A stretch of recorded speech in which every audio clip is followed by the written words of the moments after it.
And a happy 2026 to everyone out there on Facebook and social media. I'm Malachi Fox, and of course joined by my wife Marissa as Playo Fox Productions.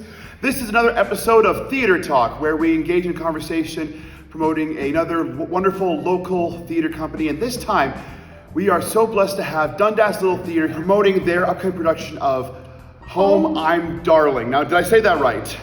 Yep, you got it. It's a trick on the brain. Like, you want to say, darling, I'm home, just like the old days, but now, what's the deal with that title? That has to be done on purpose, right?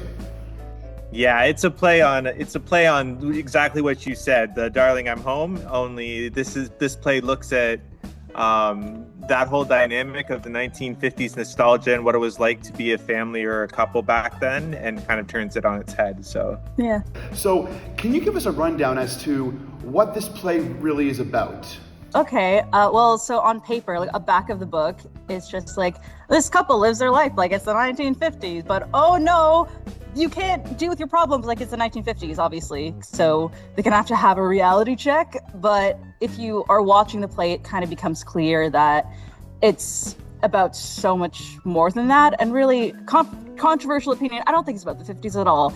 I think it's just about having comfort and simplicity in your life when you really, really need it. And then when someone comes along and says, oh, actually, you can't have that. You have to face your problems like an adult. You're not allowed to have comfort. And just, how that feels. I think that's something we can all agree with. I mean, especially when you're dealing with historical dramas or plays, or even just plays that were made in another timeline. Producers and directors and actors are always asking that question, like, does this still fit in this modern sensibility? Well, especially something that is either vintage themed or is set in an earlier time. Now, as we are also doing a production that is set in an earlier time in history, what are some of the challenges that you had to portray the 1950s? Well, actually, for this play, it takes place in modern times. It takes place today, but the couple in the show decided that they want to live as though they were in the 1950s. So their house and their clothes and everything is all done in the 1950s. And so that was a challenge, to be able to source everything that would make that look realistic. But the play actually happens in modern day. But the couple has a romanticized view then of the 1950s then. So when you're looking at that, but still a very good question, but worded a different way perhaps. When you're deciding with the script on how they romanticize the 1950s vibe, the clothing, the morals and the values of that, did you have any sort of challenges on how much you wanted to draw attention to when it came to those kind of, what some people would call antiquated notions, things like that? I would say yes. Like there are some sensitivities because the 1950s were not actually great for everybody, and there were some things that were allowed or that people got away with in the 1950s that you wouldn't get away with nowadays, and the show kind of addresses that, and that's one of the things that it talks about. Well, I know that's been a challenge for us as well, as we're doing Bonnie and Clyde, which is set in the early 1930s, dealing with a lot of what was typically in the early 1930s, as well as, you know, the male-female dynamic and the state of society at the time. So that's been a real challenge, as well as you said, like sourcing out those kinds of things for your set, as well as costumes and stuff like that. A beautiful thing though, when you have even a modern timed show looking at a classic time period, you get that beautiful chance to compare and contrast and see how far we come as a society. And I'm sure with you guys that provided a wonderful little time capsule as well. Is there a moment in the show where, be it looking at the 1950s values or looking at the modern sensibility through the lens of the other characters who are not living their lives in the 50s, is there moments where that stand out to you as a favorite? Like, without giving too much away, I don't want to, too much spoilers. You know what I'm going to say already. You can do it. Okay, so basically the whole show is kind of everyone in Judy's life saying like, but it wasn't like this, right? Like you got to like wake up. It was really bad. Yeah. Especially like her mother, who I like, of course, Judy's idealizing everything, but her mother was there. So she's trying the hardest to get through to her. And she has this beautiful monologue in Act 2 where she just kind of lays it all out, and that's a favorite of mine just because I can react in character but also just as me, being like, oh my god, I feel so bad. So that is a favorite of mine, but kind of every character has their moment of being like, hey, this is not real. Yeah. And Jared, how about you? I would say I don't really do I have a favorite moment?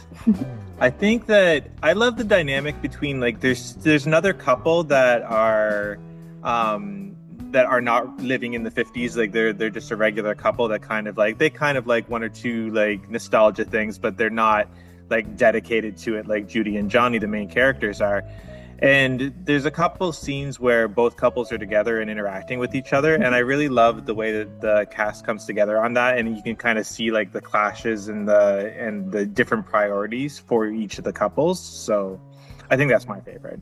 Now, I'm not going to lie, I love the 50s. And yes, I know it's romanticized. I love the music of the 50s. I love the greaser era. Like, you'll see me doing, grease lighting every chance I get. But the 50s style, the 50s style. aesthetic. It's the aesthetic. The very much romanticized jukebox. Aesthetic. But if I may ask, has there been something that you've looked at from the 50s because of this play that you've walked away going, hey, I kind of like that part of it? I mean, like, are you guys like fans of anything from the 1950s beforehand, or did you become fans of something from the 1950s while researching and doing this show? Well, for me, like as a little kid, I was always trying to not be in this time period. I loved everything that was before. But for me, I was a Victorian era kid. But then I leaked into like the 50s and the 80s recently. Just the aesthetic obviously is beautiful. Of course, I'm enjoying the hair and makeup side of it. You look wonderful with it. You do. Thank you. But even going back to that other question we had before, it was a joke I made earlier that when I was researching like all the hair and makeup stuff, I kind of noticed like, oh, hey, I don't know if this is going to work on like my features. Like none of these people really look like me, like if you know what I mean. And then I started looking up like, oh, 1950s makeup on like Asian features. And then I started getting all the like, oh, here's the war and here's what happened to all the Japanese people. I'm like, oh my God, I can't look at this right now. Not what you were going for. Not what I was going for. Yeah, great to know. But maybe not for Judy to know. Important to know, but not the theme of the show. Oh, very important. Very important. And I mean, there cannot be denied there were very dark elements of that period. And it's not like you're ignoring that or anything like that, but it's not what the show's about, really. It's very much like, and you can enjoy any era and not feel guilty about enjoying the good parts of it. Just don't ignore the bad stuff, and that's there. You have to know. It's unavoidable. I'm a big Victorian fan myself, like especially the literature, but I also know at that time frame there was a lot of things going on at that time, and it's just, you just take it. Even nowadays, I'm sure like 50 years from now, there's going to be people will still be fans of Taylor Swift, but there's also certain things going on in this day and age that people roll their eyes at.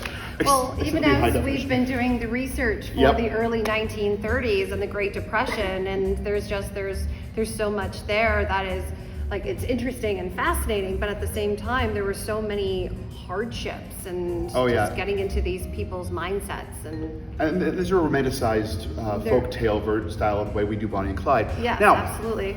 For Home I'm Darling, where can people get tickets, and what are the dates that the show is going up? The show's on from January 23rd, so that's next Friday, to February 8th, and people can get tickets online at www.dundaslittletheatre.com. It's absolutely wonderful, and I think if people have the time, what they should do is they should go on a time machine with both of us. They come see the 1930s over at the Zoetic Theatre in Hamilton, then head right over to you guys. Head over to the 50s. For Home I'm Darling at Dundas Little Theatre.